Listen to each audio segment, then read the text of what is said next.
नमस्कार, मैं मनमोहन मिश्र।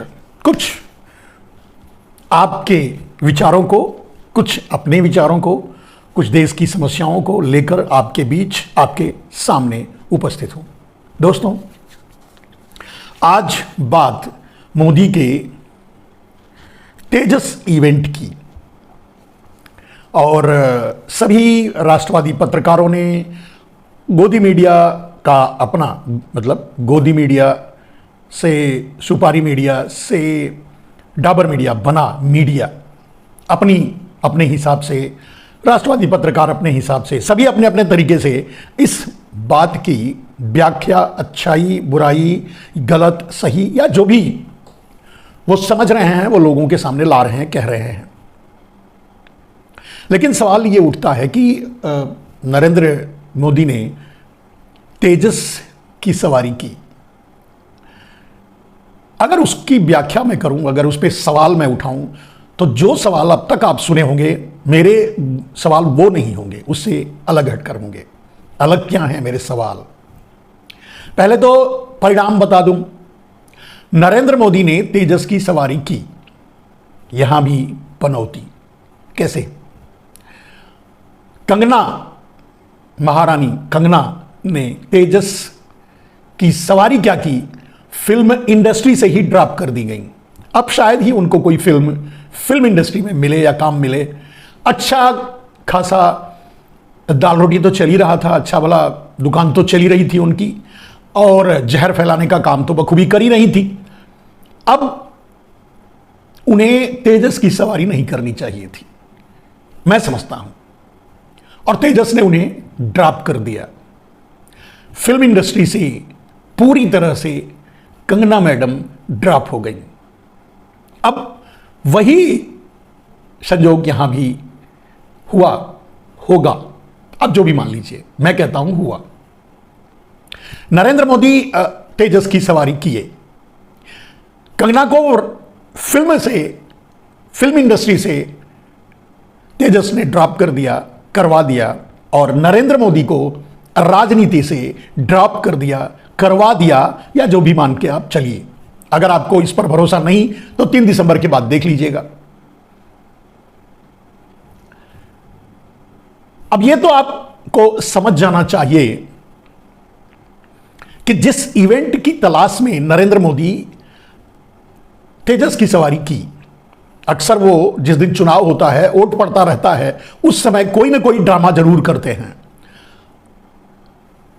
क्या क्या किए हैं आपको पता है, उस पर क्यों जाऊं, ज्यादा टाइम लगेगा, कम समय में ज्यादा बातें। तो कोई ना कोई ड्रामा जरूर करते हैं। राजस्थान में चुनाव था, उन्हें वो खुद भी मानते हैं कि थोड़ी बहुत अगर गुंजाइश कहीं थी, कहीं है, तो वो राजस्थान में है। राजस्थान जीत लिया जाए, जीत करके कुछ कहने लायक रह लिया जाए, जो भी उनके मन में रहा होगा। वरना पहले और चुनाव हुए तो और भी कोई बड़े बड़े इवेंट किए होते, वो अक्सर इवेंट में माहिर हैं। वैसे उन्होंने प्रयास किया, लेकिन दोनों प्रयास, एक तो नरेंद्र मोदी पटेल स्टेडियम को कन्वर्ट करके नरेंद्र मोदी स्टेडियम नरेंद्र मोदी स्टेडियम बना करके उसमें जो इवेंट एंड ड्रामा करने की कोशिश की, वो तो फेल हो गया। उल्टा नरेंद्र मोदी ट्रेंड हो गए पूरी दुनिया में, पूरे भारत में, पूरे आम आदमी में, हर आदमी में, कि नरेंद्र मोदी पनौती हैं। हम उस बात पे नहीं जाते, लेकिन उनकी कोशिश ये थी कि वो अगर नरेंद्र मोदी स्टेडियम से कोई इवेंट नहीं कर पाए, ड्रामा नहीं कर पाए, हमारी टीमें हार गईं, तो चलो तेजस का ड्रामा कर लिया जाए। ये एटेंडम ही बना होगा, जो भी हो, पहले भी बना सकते हैं, वो बड़े चालाक हैं, प्लान ए प्लान बी हमेशा चलते हैं। तो तेजस का कोई इवेंट बनाने की कोशिश की, तेजस का ड्रामा करने की कोशिश की। परिणाम क्या हुआ? इतनी धुआंधार वोटिंग राजस्थान में हुई कि लग रहा था जैसे पूरा राजस्थान टूट पड़ा है नरेंद्र मोदी को जवाब देने के लिए। और जानते हैं ये क्यों हुआ? ये तेजस का असर था। नरेंद्र मोदी तेजस की सवारी की तो उन्हें राजनीति से तेजस ने ड्रॉप कर दिया, जैसे कंगना मैडम को फिल्म इंडस्ट्री से ड्रॉप कर दिया। आप देख लेना 3 दिसंबर के बाद। थोड़ी बहुत जो गुंजाइश थी, थोड़े बहुत जो वोट मिल जाते इज्जत बचाने लायक, वो भी अब नहीं मिलेंगे उनको राजस्थान में भी। बाकी तो और सब जगह हारी रहे हैं। तेलंगाना में चुनाव ही नहीं लड़े, तेलंगाना और मिजोरम में तो चुनाव ही नहीं लड़े भारतीय जनता पार्टी। बाकी रह गई 3 स्टेट, छत्तीसगढ़, कोई गुंजाइश नहीं, बड़ी कोशिश कर ली, ईडी को लगा दिया, सीबीआई को लगा दिया, आईटी को लगा दिया, इलेक्शन कमीशन को, सबको लगा दिया, लेकिन कुछ नहीं हुआ। मध्य प्रदेश में भी वही हाल है। मध्य प्रदेश में मोदी अपनों को ही निपटाने में अपनी पार्टी को निपटा दिए, या जो भी समझिए। रिजल्ट के दिन तो आपको पता ही चल जाएगा। लेकिन राजस्थान में कोशिश जरूर किए, या सबसे ज्यादा चुनाव प्रचार राजस्थान में किए, और सबसे ज्यादा कोशिश भी राजस्थान में किए। दुनिया भर के ड्रामे, सगुफे, हिंदू मुसलमान वगैरह, आप शायद कन्हैयालाल क्या है वो उस मुद्दे को भी लेके आए। कहने का मतलब है पूरी ताकत लगा लिए, लेकिन राजस्थान ने भी उनको नकार दिया। और उस पर तुर्रा यह हुआ कि नरेंद्र मोदी तेजस की सवारी की, तो तेजस ने भी उठा के फेंक दिया, यानी उनको ड्रॉप कर दिया राजनीति की दुनिया से। अब आपको यही देखने को मिलेगा आगे, आप देखते रहिए। कहने की बात नहीं है, जो सामने आएगा उससे आपको भी पता चल जाएगा। लेकिन नरेंद्र मोदी के इवेंट पर अगर सवाल ना भी उठाया जाए, नरेंद्र मोदी ने तेजस की सवारी की, ठीक है, अच्छी बात है। काफी लुकआउट उन्होंने दिया, काफी इवेंट करने की कोशिश की, काफी शोबाजी की, काफी ड्रामा और नौटंकी की, काफी ड्रेस पहन के, क्या कहें, आप कह सकते हैं कि एक फिल्म बहुत पुराने, शायद काफी दिन हो गए, लोग अक्सर उदाहरण देते हैं, मैं फिल्में नहीं देखता, लेकिन लोग उदाहरण देते हैं कि राजा बाबू में एक किरदार है, शायद गोविंदा ने काम किया, जिसको बड़ी आकांक्षा थी हर तरह के किरदार बनने की, सब कुछ बनने की, वकील, डॉक्टर, ये वो, और वो बन तो नहीं सका, अनपढ़ था ऐसे ही। तो सारे ड्रेस पहनकर वो इवेंट किया करता था, ड्रामे किया करता था, अपने आप को शो किया करता था, फोटो अपने घरों में लगा के रखा था। शायद यही नरेंद्र मोदी को भी उचित लगा होगा, या सही लगा होगा, या सरल लगा होगा कि इस तरह से इवेंट किया जा सकता है, प्रचार किया जा सकता है। लेकिन कुछ सवाल मेरे पूरे भारत के लोगों से हट करके, नरेंद्र मोदी जी आपने ये दिखाने की कोशिश की कि आप तेजस में बैठ सकते हैं, उड़ सकते हैं, उड़ा सकते हैं, बहादुर है। आपने ये दिखाने की कोशिश, जो भी आपने अपने इवेंट से जो दिखाने की कोशिश की, लेकिन आपकी मनोदशा और आपकी बहादुरी का पता तो तब चल गया जब अपने ही कुछ जवान शहीद हुए। और दुर्भाग्य से बेंगलोर का भी उसमें एक नौजवान था जिसकी अर्थी एक तरफ निकल रही थी और दूसरी तरफ आपका इवेंट की ड्रामेबाजी चल रही थी। इस बात पर सभी लोगों ने कटाक्ष किया, सवाल उठाया, और सवाल उठाने की बात भी थी। नरेंद्र मोदी ने अपने ट्विटर पे, अपने सोशल मीडिया पे, या मीडिया में भी कहीं कोई एक बात भी उन शायद 4 जो भी हो, उन पर कोई टिप्पणी नहीं की, मतलब उनको श्रद्धांजलि भी नहीं दी, उनके बारे में कुछ भी नहीं बोला। बोल सकते थे, अगर बहादुर होते, रियल बहादुर होते, अगर ड्रामेबाज नहीं होते, अगर इवेंट बाज नहीं होते, तो डेफिनेटली उनका फोकस उन शहीदों पर होता, न कि तेजस पर चढ़ करके शोबाजी करने की। अब सवाल इससे भी थोड़ा हटके बात तो यह है कि जो इवेंट और जो शोबाजी नरेंद्र मोदी जी आपने किया, अब आपसे सवाल पूछूं या पूरे देश से? मैं पूरे देश से ही सवाल पूछ रहा हूं, आप तो जवाब देते नहीं। मैं पूरे देश से यह जानना चाहता हूं कि नरेंद्र मोदी तो इतना इवेंट बाजी कर रहे हैं अपने, और 56 इंच का सीना तो वो अपने को तगमा दे ही चुके हैं, दिलवा ही चुके हैं, जो भी हो। लेकिन भारत का एक भी नागरिक, या भारत का एक भी बुद्धिजीवी, या भारत का एक भी समझदार आदमी मुझे यह बताएगा, या मैं पूछना चाहता हूं, चाहे मोदी से, चाहे आपसे, या चाहे देश से, कि जो शोबाजी नरेंद्र मोदी कर रहे थे, क्या गुजरात के लोग इसी तरह सेना में हैं, सेना में रहकर तेजस उड़ाते हैं, या थल सेना में, जल सेना में कहीं हैं, या ऐसा करते हैं? और मैंने कहा कि कुछ शहीद हुए अपने बच्चे, उन पर उन्होंने कोई नोटिस नहीं लिया, लेकिन उसमें से भी कोई गुजराती तो नहीं होगा।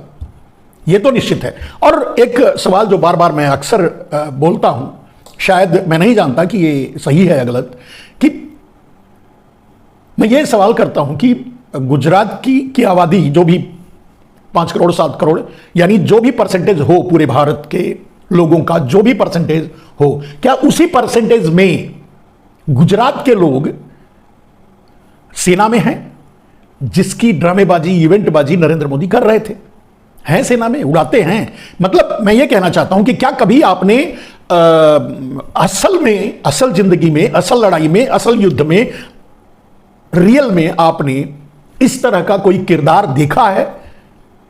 इस तरह बहादुरी से फाइटर प्लेन उड़ाते हुए, देश पर हमला करते हुए, या किसी भारत के किसी कोने पर, किसी बॉर्डर पे शहीद होते हुए? वैसे मैं हमेशा इस ताक में रहता हूं कि कहीं हमारे जवान शहीद तो हो रहे हैं, और हो ही रहे हैं, नाम भी उनके आते हैं, परिचय भी उनका आता है, लेकिन मैं ढूंढ के परेशान हो जाता हूं कि कभी, मतलब 50 साल में मुझे कभी नहीं मिला।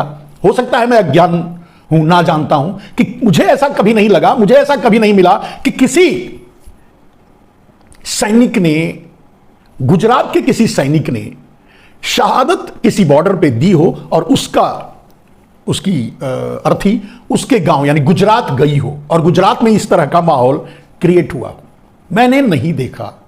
और इसीलिए मैं कहता हूं कि नरेंद्र मोदी को लोगों के मरने से कोई फर्क नहीं पड़ता, क्योंकि उसमें कोई गुजराती नहीं होता। शायद नरेंद्र मोदी, क्योंकि नरेंद्र मोदी ने अब तक जो काम किया है, अब तक जो निर्णय लिए हैं, अब तक जो देश को चलाने की कोशिश की है, वो इसी धारा में है। अकेले गुजरात के हाथों में पूरे देश की संपत्ति, पूरे देश का वैभव, पूरे देश का खनिज, पूरे देश का इंफ्रास्ट्रक्चर सौंप देना चाहते हैं, और चाहते हैं कि कुछ माफिया गुजराती भारत को चलाए, ऐसा चाहते हैं। और वो दिखता है, अडानी, विनोद अडानी और बहुत से हैं, मेहुल चोकसी, नीरव मोदी वगैरह वगैरह। मैं मानता हूं ये भगोड़े नहीं, ये तो फ्रंट वॉरियर हैं। आगे चल करके ये तैयार हो रहे हैं कि कब भारत में आएंगे और फिर से भारत को लूटने का प्रयास करेंगे। जब नरेंद्र मोदी अगली बार, माने 2024 में फिर से प्रधानमंत्री दुर्भाग्य से देश के बन गए तो प्रश्न ये उठता है कि गुजरात की जो आबादी है, क्या उसी परसेंट में वो सेना में जाते हैं, सेना में लड़ते हैं, सेना में शहीद होते हैं, सैनिक हैं, फाइटर सैनिक हैं, एयर फोर्स में हैं, सेना में हैं, नेवी में हैं क्या? मैं ये जानना चाहता हूं। हो सकता है मेरा सवाल गलत हो, मेरा कोई परिप्रेक्ष्य गलत नहीं है। नरेंद्र मोदी की कोशिश जो वो करना चाहते हैं, जो इवेंटबाजी, और वो जो पूरे देश को एक मतलब सेंट्रलाइज करना चाहते हैं गुजरात में, और गुजरात का मॉडल दिखा करके लोगों को बरगलाया, और उसी मॉडल पे भारत का विकास करने का सपना लोगों को दिखाया। तो क्या यह सच नहीं कि गुजरात से कोई या बहुत कम कहीं सेना में जाते हैं, शहीद होते हैं? चलिए इससे थोड़ा आगे बढ़ते हैं। हमें इस बात से कोई एतराज नहीं, कहीं से भी कोई सेना में जा सकता है, जो जाता है, और जो जाता है वो वीर होता है, वो शहीद भी होता है, सब कुछ। मैं इसे अगर इस सवाल पे पर्दा डाल करके आगे का सवाल करूं तो एक बहुत बड़ा सवाल भारत में, भारत के लोगों के सामने, नरेंद्र मोदी से भी, भारतीय जनता पार्टी से भी, आरएसएस से भी, और सभी से यह सवाल, और एक सवाल, बहुत बड़ा सवाल है कि क्या आबादी के अनुसार, जितनी उनकी आबादी है, क्या उसी के अनुसार वो भारत को लूटते भी हैं, लूटकर भागते भी हैं, बैंकों को में फ्रॉड करते हैं, लेकर भाग जाते हैं, बैंकों से लोन लेते हैं, लोन में डिफॉल्ट करते हैं? क्या ऐसा परसेंटेज वाइज सही है? जहां तक मैं समझता हूं, आज तक इन 60-70 सालों में एक दो कहीं और नाम आ जाते हैं कहीं से कि इन्होंने फाइनेंशियल गड़बड़ी कर दी, इन्होंने ये कर दिया, वो कर दिया, लेकिन 80%, मेरा जहां तक अनुमान है कि 80% भारत के बैंकों के लुटेरे, बैंकों के फ्रॉड, बैंकों के डिफॉल्टर, बैंकों को का पैसा लेकर भागने वाले, बैंकों को चूना लगाने वाले, या जो भी आप कह लीजिए, वो ज्यादातर मतलब 80% गुजराती भाई हैं। सबके गुजरात के सब भाइयों को नहीं कह रहा हूं, सिर्फ कुछ चोर गुजराती भाइयों के लिए कहना चाहता हूं। मेहुल चोकसी, नीरव मोदी जैसे लोगों को, ललित मोदी, मेहुल चोकसी, नीरव मोदी जैसे लोगों को कहना चाहता हूं। और वो ताल ठोक रहे हैं फिर से भारत में आकर लूटने के लिए, मोदी की नीतियों से प्रेरित होकर के, या प्रभावित होकर के, या बल लेकर के। तो अगर यह सही है कि जितना परसेंटेज उनकी आबादी का है, गुजरात की आबादी का है, क्या उतने ही परसेंट भगोड़े गुजरात से हैं, या जो मैं कह रहा हूं कि 80% भगोड़े, लुटेरे, fraud, well organised financial institutional fraud करने वाले 80% गुजराती हैं, चोर गुजराती हैं। सब गुजरातियों की बात मैं नहीं कर रहा हूं, ना मैं प्रदेशवाद की बात कर रहा हूं। मोदी करते हैं प्रदेशवाद की बात, वो ताल ठोक कर कह सकते हैं मैं गुजराती हूं, व्यापार मेरे खून में है, मैं ये कर दूंगा, मैं वो कर दूंगा। गुजरात को मॉडल बनाया, लोगों के सामने को मूर्ख बनाया, लोगों को सपने दिखाया, सब सपने तोड़ा, सबको जुमला बनाया, ये सारी बातें उन्होंने किया। लेकिन मेरा सवाल जो है कि क्या यह सच है कि सबसे ज्यादा फ्रॉड और देश की सीमा पर रक्षा करने के लिए तो नहीं आते, लेकिन फ्रॉडगिरी के लिए सबसे परसेंटेज में सबसे आगे हैं? क्या यह सही है? अगर यह सही है तो यह देश को सोचना चाहिए कि वो क्यों इस बात को नहीं सोच पाता, या इस पर सवाल क्यों नहीं उठाता, या इस पर कोई बात क्यों नहीं करता, या सवाल क्यों नहीं पूछता, या इस तरह के इवेंटों पर प्रश्न चिन्ह क्यों नहीं लगाता। मैंने कहा कि मैं बड़ी विनम्रता से यह बात कह रहा हूं कि सारे गुजराती भाई अच्छे हैं, बहुत अच्छे हैं, बहुत विनम्र हैं, व्यापारी हैं, जिस लाइन पे हैं, जिस काम में हैं। यह सवाल नहीं है। सवाल जो है कि क्या यह सच है कि वो सेना में नहीं जाते, देश पर शहीद नहीं होते, और क्या यह सच है कि ज्यादातर भगोड़े गुजरात से ही आते हैं। हर्षद मेहता से लेकर और ललित मोदी, नीरव मोदी, मेहुल चौकसी वगैरह वगैरह तक आप देख लीजिए, अभी भी रोज कोई ना कोई घटना हो रही है। क्या इस बात पर डिबेट गोदी मीडिया करेगा? क्या इस बात को कोई और बात पर कोई सवाल पूछेगा, उठाएगा? चलिए मेरे दोस्तों, तो इस तरह की जहां से कोई ऐसा नहीं आता, अगर नहीं आता तो मैं कंफर्म नहीं हूं, और मैं कोई ये नहीं कह रहा हूं कि मैं जो कह रहा हूं वही सही है। मैं कह रहा हूं कि ऐसा मुझे लगता है, क्योंकि मुझे कभी किसी बॉर्डर से किसी का जनाजा गुजरात जाते नहीं सुना, नहीं देखा, नहीं मिला। मेरा अपना अनुभव है, मैं गलत भी हो सकता हूं।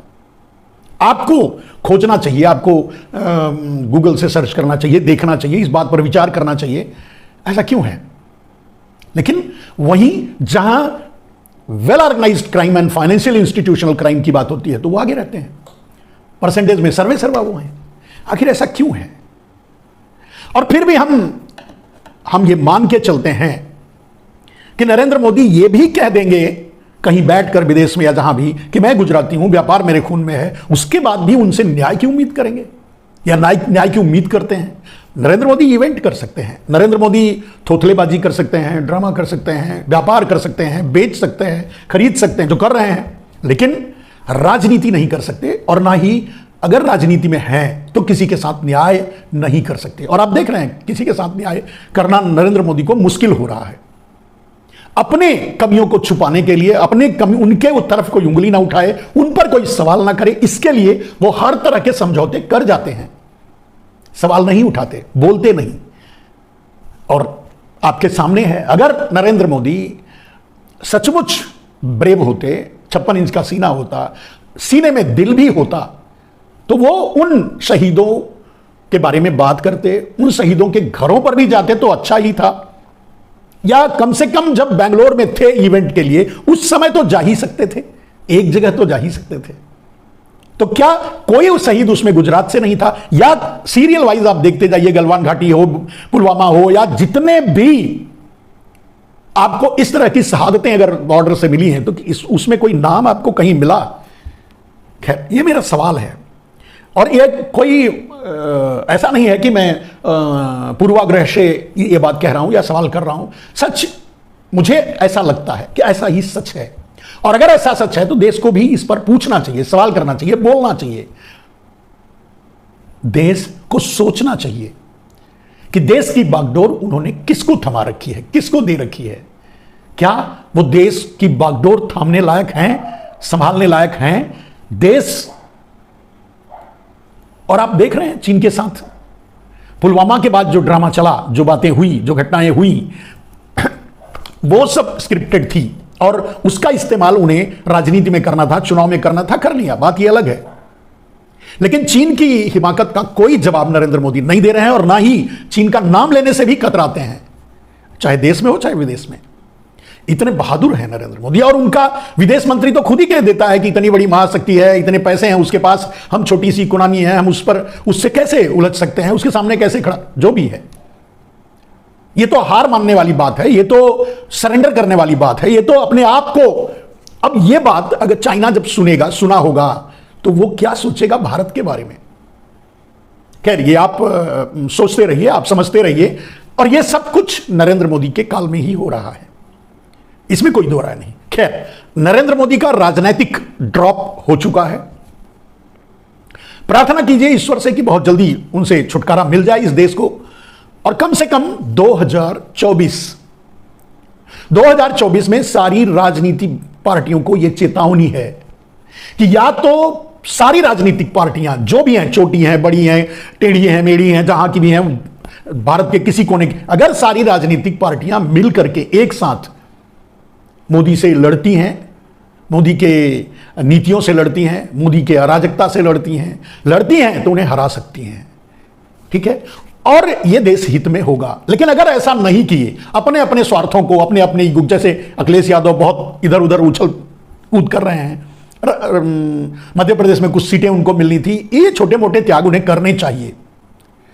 आज आप जिस राजनीति को करने जा रहे हैं, जो राजनीति कर रहे हैं, वो भी नहीं कर पाएंगे। आप जेल में होंगे और आजीवन जेल में होंगे, कम से कम जब तक नरेंद्र मोदी प्रधानमंत्री रहेंगे, राष्ट्रपति रहेंगे, या भारत पर जब तक कब्जा रहेगा, तब तक आप जेल में होंगे, चाहे किसी भी पार्टी के हों, चाहे किसी भी पार्टी के नेता हों, ये आप मान के चलिए। तो नेताओं को देश के भविष्य के साथ साथ अपने भविष्य के बारे में भी अलर्ट हो जाना चाहिए, तैयार हो जाना चाहिए कि वो अपने आप को बचाकर रखना चाहते हैं तो एक होने के अलावा कोई रास्ता नहीं है।